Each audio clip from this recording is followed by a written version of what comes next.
There's a strange old story they used to tell in the damp, forgotten villages huddled in the shadow of the Carpathian Mountains. It's a foolish little tale, really. Not about vampires or werewolves, nothing so glamorous. It's about a man who fell in love with his own shadow. At first, it was a simple companionship. Where he went, it went. A silent, loyal, ink-black twin. But then a creeping madness took hold. He began to believe the shadow was a separate being, a starved and lonely creature that needed to be nourished. He would leave plates of food for Amatis on the floor, which of course remained untouched. He'd buy it fine silks, draping them over the empty air where it lay, only to see them fall into a useless pile. He spoke to it, whispered his deepest secrets to its silent, two-dimensional form. His friends, his family, they pleaded with him. "You are starving yourself," they'd say. "Your house is falling into ruin. You speak only to the absence of light." But he saw their concern as jealousy. They didn't understand his profound, silent communion. The man grew thin, gaunt. His face became a mask of hollowed-out devotion. The more he offered the shadow, the more it seemed to demand. It grew longer in the evening sun, darker at high noon. It stretched and warped, and in his fevered mind, it was becoming a god. He spent his last coin on a banquet for his silent companion, a feast of roasted game and spiced wine, all laid out on the dusty floor of his crumbling home. He watched, with rapturous intensity, as his shadow fell across the food. He smiled, believing it was finally consuming his offering. He died of starvation a week later, curled on the floor, his hand outstretched, trying to touch the edge of that faithful, empty shape. We, of course, are far too sophisticated for such primitive allegories, aren't we? We have our apps, our profiles, our carefully curated highlight reels. We don't fall in love with shadows on the wall. We fall in love with shadows on a screen. Phantoms built of light and code. Curated ghosts that we decide to call soulmates. And so the modern man performs the same ritual, just with more elegant props. He lays out a banquet not of food, but of self. He serves his ambition on a silver platter. He pours his time, his energy, his very essence into a crystal goblet. He offers up his hobbies, his solitude, his strange and private thoughts, his very marrow, hoping the ghost he is chasing will finally partake. This is the first and most painful truth, the one that tastes like ash in your mouth after a night of cheap wine and cheaper promises. The chase for love, when it becomes an obsession, is not an act of connection. It is an act of self-cannibalism, performed in slow motion. You become a curator for a museum of two, but you are the only one paying the price of admission. You learn her favorite songs and forget the music that once stirred your own soul.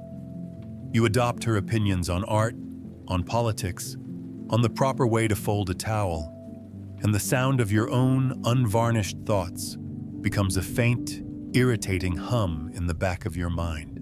You text back in seconds, a trained dog leaping for a digital pat on the head, while your own projects, the book you were writing, the engine you were rebuilding, the silent peace of a long walk with no destination, they gather dust in the locked room of your soul.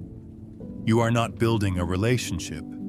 You are auditioning for one. You are a performer, and your stage is your own life. The applause you seek is her validation, her affection, her choosing you. But the terrible secret, the one whispered by philosophers in their lonely attics and by old men on their deathbeds, is that a hollow man cannot be chosen. He can only be used. A space cannot be loved. It can only be occupied. Think of Kierkegaard's Sickness unto Death. He wasn't talking about a fever or a plague. He was talking about the despair of not being your authentic self. This is that sickness, in its most modern, romantic, and grotesque form. It's the slow, comfortable erasure of the soul in another's gaze. It feels like devotion. It feels like sacrifice. But it is a suicide of the spirit, one tiny concession at a time. Psychologists have a clean, sterile term for it now.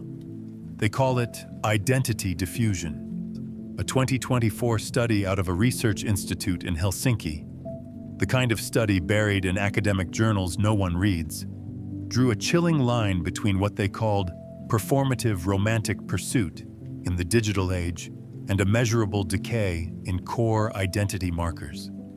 It's a clinical, bloodless way of saying what the old story of the shadow already knew. The more you peacock for a phantom, the more of your own feathers you pluck out. You are not making yourself more attractive. You are making yourself more transparent. Eventually, the world, and the very person you seek, will see right through you. This isn't a call to bitterness or cold-hearted isolation. Quite the opposite. There is a fragile, terrifying hope hidden in this darkness. The moment you stop serving the ghost is the moment you can finally prepare a meal for yourself. The moment you pull your energy back from the void, you find it flooding back into you. The colors of the world seem sharper. The silence of your own apartment is no longer a threat, but a sanctuary. The work of your own hands feels sacred again. You stop turning love into a desperate game of acquisition and begin to see it as a potential byproduct of a life well lived. A life that is whole and dense and real.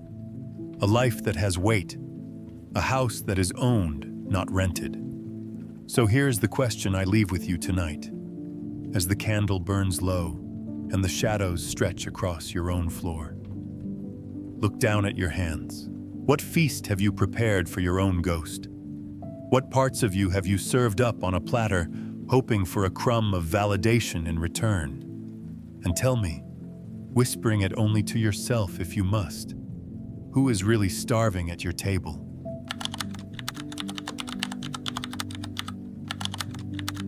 A flawless love is the most beautiful prison ever built.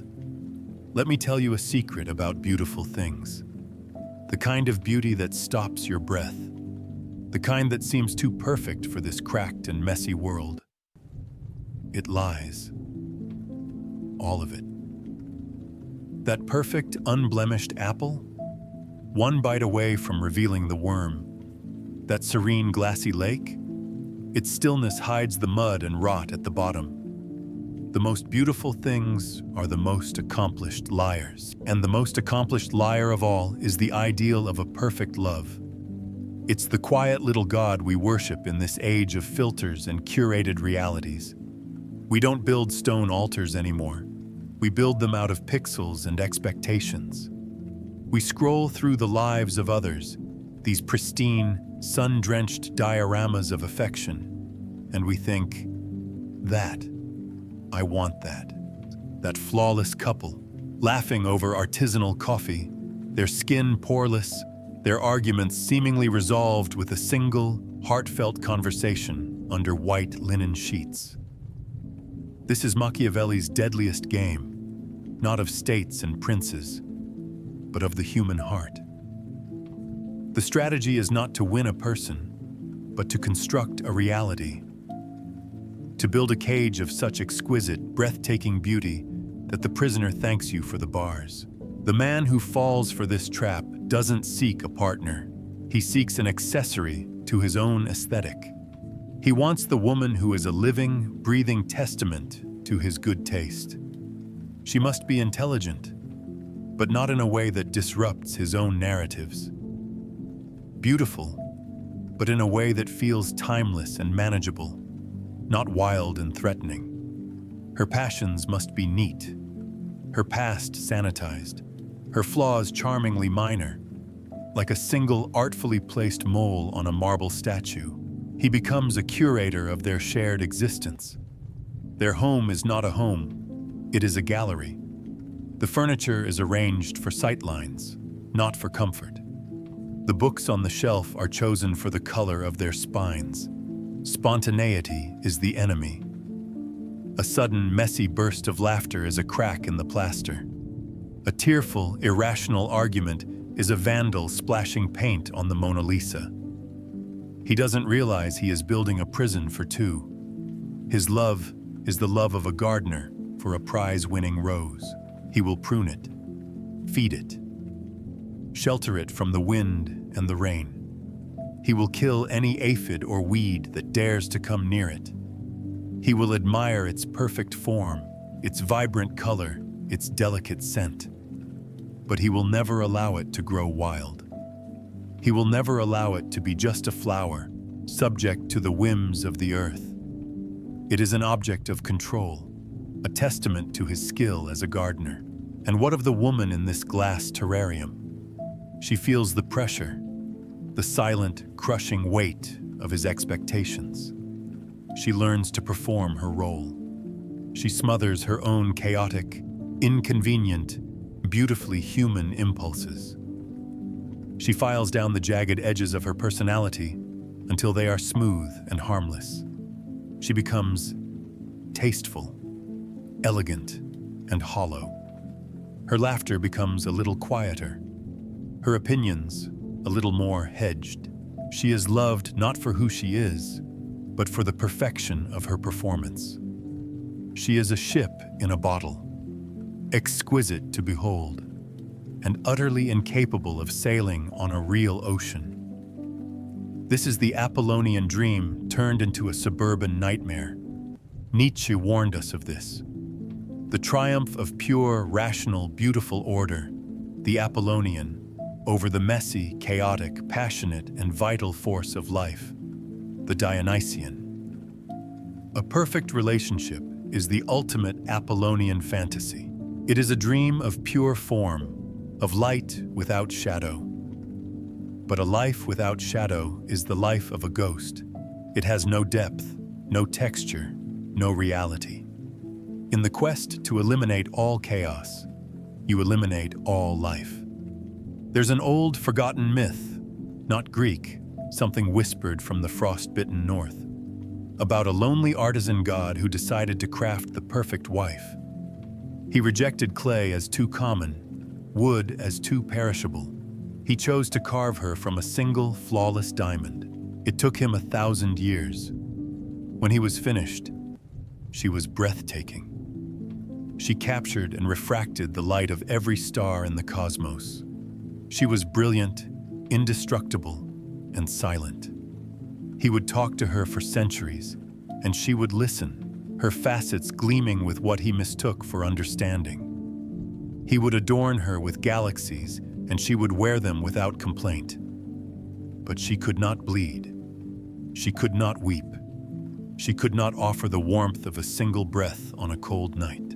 The god spent eternity polishing her, admiring his own perfect creation, dying of a loneliness so profound it swallowed stars, all while sitting next to the most beautiful object in the universe. We're doing the same thing, just faster. A 2025 psychological review analyzing relational satisfaction metrics uncovered a chilling paradox. The more aesthetically perfect a couple's shared online presence, the higher their self-reported levels of private resentment and emotional suffocation. The data whispers what the myth screams. We are building beautiful, minimalist tombs and calling them relationship goals. The tragic hope in this sterile room is the embrace of imperfection. It is the liberation that comes from kicking over the chessboard. The moment a man decides he would rather have a messy, authentic, unpredictable woman than a flawless mannequin, he is freed. The moment he can look at a crack in the foundation of their life not as a failure, but as proof that it is real, that it is living and settling and breathing, that is the beginning of love. The real thing, not the curated exhibit. Strength isn't found in maintaining the flawless facade. It's found in the courage to let it crumble and to love the beautiful, chaotic ruins that remain. So I ask you, my friend, as you sit there in the quiet of your own well-ordered life, what beautiful cage are you building? Look around you, at the life you aspire to, at the partner you dream of. Is it a person you want, or a portrait? And what vital, messy, beautifully human part of yourself or of her will you have to kill to keep it clean?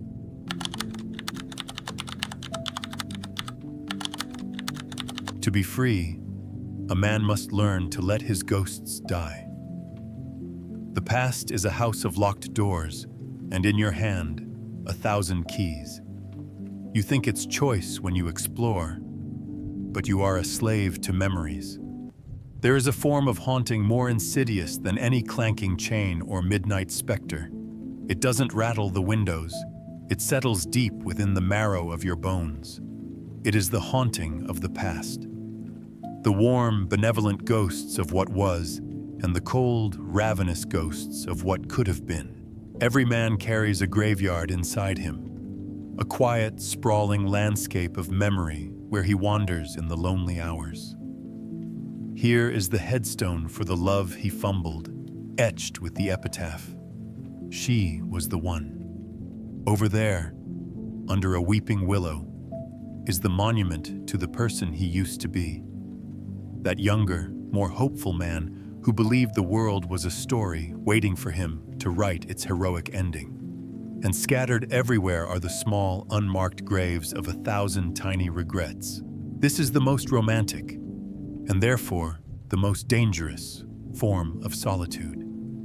It feels like wisdom, like introspection. It feels noble to be the faithful keeper of these tombs. You are the curator of your own private museum of heartache. You polish the plaques. You lay fresh flowers of nostalgia on the graves. You whisper their names in the dark, believing this ritual keeps them, and some essential part of you, alive. But you are not a keeper. You are an inmate. This is Machiavelli's game played against yourself, with your own memory as the board. You weaponize your past against your present. Every new person is held up against the perfected, idealized light of a ghost. Every new opportunity is measured against the imagined glory of a path not taken. You are trying to live in two timelines at once, and the predictable result is that you exist fully in neither. A new woman enters your life. She is real. She is complicated. She has bad days and messy habits and opinions that clash with yours. She is beautifully, maddeningly present. But you cannot see her clearly. You see her only through a shimmering mirage of her, the ghost on the throne. The one from 5, maybe 10 years ago. The one whose flaws you have conveniently forgotten, whose memory you have curated into an impossible standard. Neuroscientists in Kyoto, using their glowing brain scans and sterile machines, recently confirmed what poets have always known. They published a paper in 2024, a quiet little thing, showing that memory is not a file you retrieve. It is not a recording. It is a live performance. Every single time you recall a memory, your brain actively rewrites it. You are not just observing a ghost. You are resculpting it with the chisel of your current loneliness, your current dissatisfaction. You are not remembering a person. You are perfecting a phantom, making her more luminous, more understanding, more tragically perfect than she ever was in the flesh. You have created an unbeatable rival for any living, breathing woman, a dead saint. How can a real person, with her beautiful imperfections, ever compete with that? This devotion to ghosts is a gentle, poetic form of suicide. It ensures you will remain alone, but it gives you a noble reason for it. I am alone, you tell yourself, because no one measures up. The truth is, you are alone because you are still in a relationship with a specter. You are sleeping next to an empty space in your bed that is more occupied, more real to you than a physical body could ever be. There is a dark northern fable about a creature called the Yemsoga, the memory weaver. It doesn't eat your flesh or drink your blood. It finds you when you are lost and grieving, and it offers you a gift. It spins a cocoon of your happiest memory around you. You are 17 again, driving on a summer night with the windows down, the radio playing that one song, and she is laughing beside you. You are there. You can smell the vinyl of the car seats, feel the warm air on your skin, and it is perfect. The weaver lets you live in that single, perfect loop forever. While you are lost in that blissful dream, your real body, sitting under a tree in the real world, slowly withers and turns to dust. We are all our own memory weavers. We spin these cocoons for ourselves every time we say, "If only." The true terrifying act of liberation is not to forget. You can never forget. The act is to consciously, deliberately, let the ghosts die. It is to walk into your own inner graveyard, not as a mourner, but as a groundskeeper with a shovel. It is to stand before the most beautiful, most painful monument, the one you have polished with a decade of your own tears, and to say out loud, to the silent air, "Thank you. You were real and you are gone. I release you." It is an act of profound violence against your own romantic suffering, and it is the only thing that will set you free. The fragile hope here is in that release. When you let the dead rest, you discover something shocking. Empty space. Air. The possibility of something new growing in the fallow ground. The silence in your mind is no longer filled with the whispers of echoes, but with the quiet, terrifying, exhilarating hum of the present moment. So I ask you this, in the stillness of this night, which ghost visits you in the quiet hours? Whose name is the key to your favorite, most beautifully tragic room in the mausoleum of your heart? And do you have the courage to finally, gently, put the key in the lock and walk away without looking back?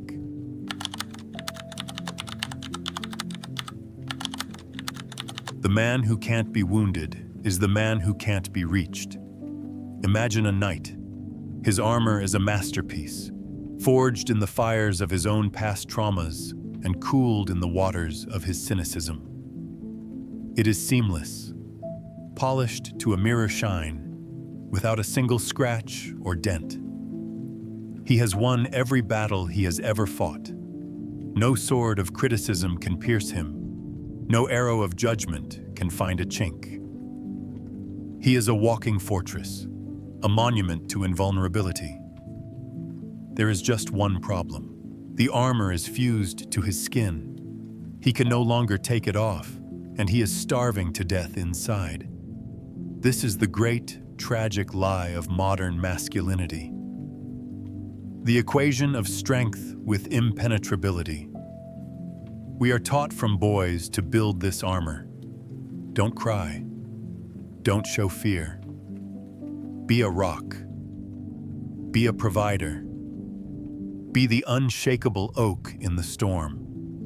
Your feelings are a liability, a weakness to be hidden, managed, and ultimately cauterized. So you spend years forging your suit. Every heartbreak adds another layer of steel. Every disappointment hardens the breastplate. Every moment of fear is hammered into a stronger gauntlet. You learn the stoic gaze, the detached shrug, the vocabulary of indifference. You become an expert in the architecture of the emotional fortress, and you call this strength. But it is the most profound weakness imaginable. It is not strength. It is fear wearing a disguise of iron. The man who cannot be wounded is not a god. He is a coward. hiding in the safest, most desolate prison ever conceived, himself. This is the Machiavellian gambit turned inward, a strategy of self-defeat disguised as self-preservation. You think you are protecting your kingdom, but you are sealing its doom. Because love, real love, the kind that rewires your soul, is not a treaty signed between two fortresses. It is a messy, terrifying, and sacred exchange of vulnerability. It requires an opening, a wound, a crack in the armor where the light can get in. The man in the seamless suit approaches a woman not as a potential partner, but as a potential threat. Every question she asks is a probe for weakness. Every touch is a test of his defenses. He is not present in the relationship. He is on guard duty. He offers stability, resources, unwavering logic. He offers the things his armor can provide. But he cannot offer the one thing that matters, himself. The raw, unprotected, terrified, and hopeful thing living inside the steel. He cannot be soothed because he will never admit he is in pain. He cannot be known because he will never reveal his true face. He is dancing with her, but he is wearing a suit of armor that weighs 1,000 pounds. He moves with stiff, predictable precision, while she longs for the fluid, clumsy, authentic dance of skin on skin. Schopenhauer would have smirked at this folly.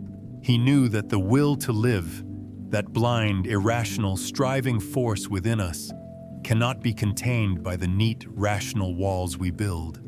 It will fester. It will curdle. A 2023 study out of a German institute specializing in, of all things, loneliness, confirmed this with cold data.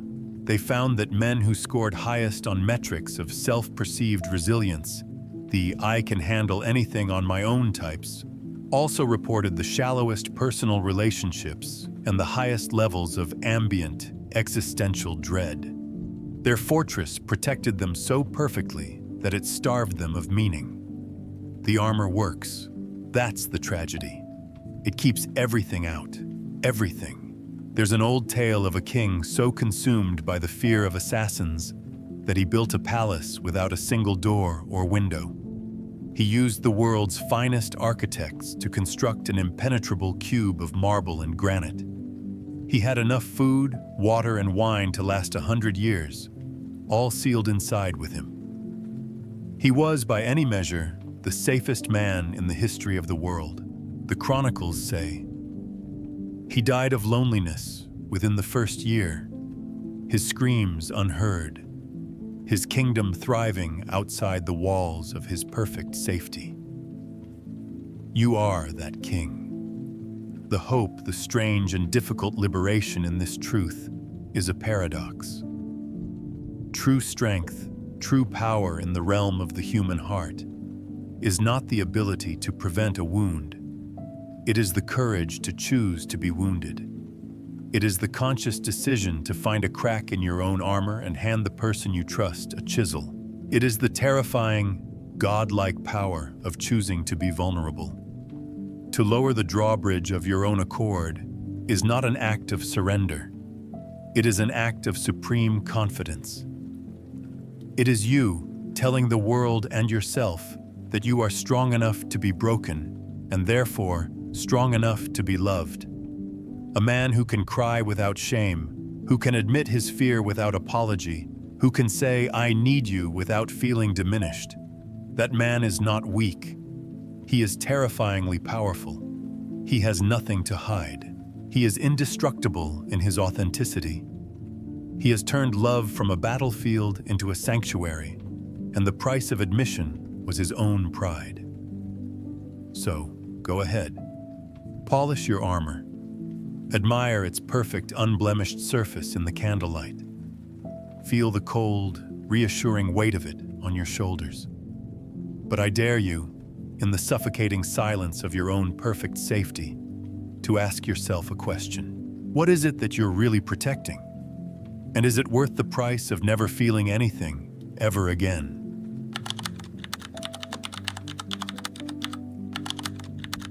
The man who finally stops chasing becomes a king of a silent, desolate, and magnificent empire. Himself. So, you lose. After all the banquets for the ghosts, all the polishing of the beautiful cages, all the lonely vigils in the graveyard of your heart, after reinforcing the armor until you could no longer breathe, it all comes to nothing. She leaves, or she was never there to begin with. The grand project of winning love, the central organizing principle of your life, collapses.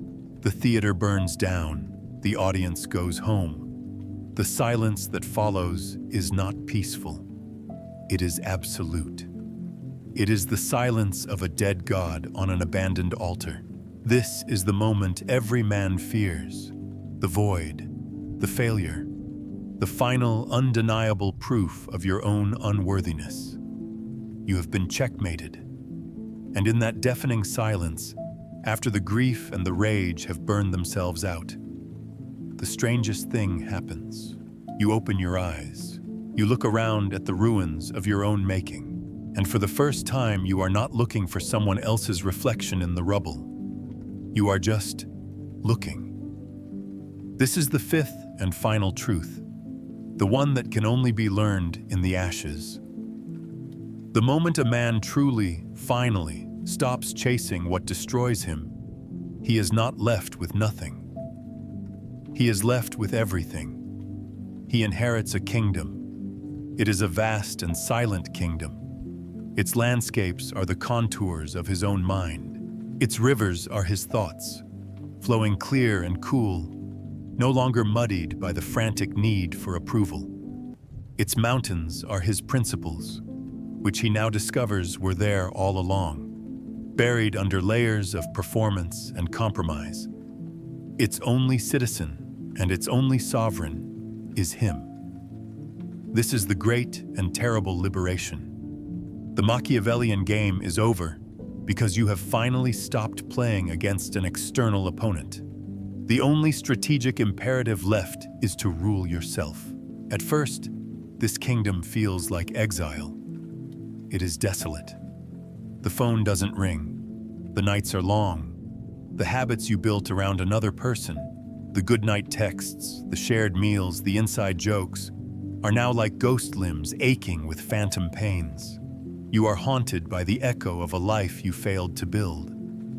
But then, slowly, you begin to explore your new domain. You start that project you abandoned. You listen to that music you'd forgotten you loved. You walk for hours with no destination, simply feeling the rhythm of your own footsteps on the pavement. You are no longer a curator, a performer, a mourner, or a soldier. You are an explorer in the undiscovered country of your own soul. Nietzsche dreamed of this man, the Übermensch, not a tyrant, not a superhero, just a man who has overcome himself. A man who has stopped seeking value from external gods or lovers and has begun the terrifying, exhilarating work of creating his own. This is that man, born not of triumph, but of utter defeat. He had to lose the whole world to gain himself. There is a legend, whispered among desert mystics, of a great conqueror, an emperor who brought the entire known world to its knees. Upon winning his final battle, he stood on a mountaintop overlooking his vast, unified empire and felt nothing.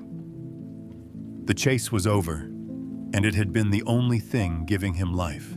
In an act of what his generals called madness, he abdicated the throne, dismissed his armies, and walked away from the wealth of 1,000 nations.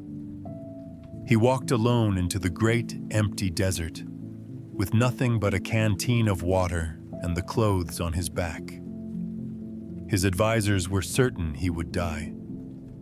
But it was there, in the shimmering heat and the crushing silence, with no one to rule and nothing left to conquer, that he finally felt the power he had sought his entire life. It was the power of being the undisputed master of his own solitary existence. Modern science, in its sterile way, is just now catching up to this ancient wisdom. Psychologists talk of post-traumatic growth. A 2025 meta-analysis, buried in some academic journal, looked at individuals who suffered a total collapse of their central life goal. What it found was a strange alchemy.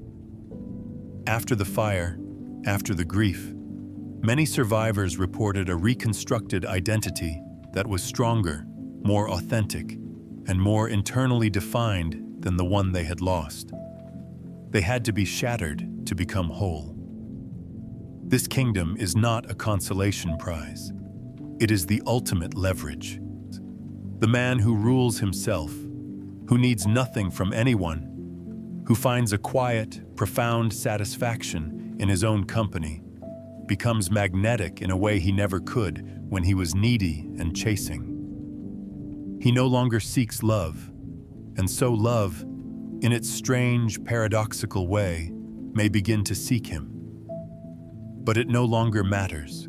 A visiting dignitary is welcome in his kingdom, but the throne is not for sale. The king does not abdicate. The world has taught you to fear this silence, this magnificent emptiness. It has taught you that to be alone is to be a loser. But you have walked through the fire of the 5 truths. You have seen the hungry ghost, the perfect cage, the lonely graveyard, and the suffocating armor. You have seen the game for what it is. So the final question is not a riddle, a dare, or an accusation. It is a quiet choice, offered to you now, in the stillness. Will you run back to the noise, to the chase, to the familiar, comfortable prisons you know so well?